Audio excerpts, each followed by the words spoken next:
May na po, the initial nga intent ti city government nga supplies like the bagas, goods, 30 nga individuals ti naikan idi paglepas ti uram kita tan there are approximately 10 business establishments. So tinawag tatay ti congressional office tapno hanga madoble DJ ited ang assistance. So nang tedmet ti congressional office ti I think 5,000.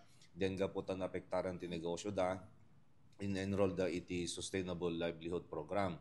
So orayin da lang mapurubaran di jay. So tatan ti kinasaritak suda gaputan man marigatan da i-offer ti city government nga numabalin ag pwesto da pelang temporary ito'y tiyendaan apo so papakitak no anat spaces nga available numabalin ag pwesto da ore free pelang a certain period apo. So tatay pay kinasaritak iti CSWD tayo ditoy aside from digijay no anapay ti assistance nga kaya tayo. So kitain da lang nga hanga redundant ngamin no anat ited ti DSWD apo. Tano lang hanga madoble-doble.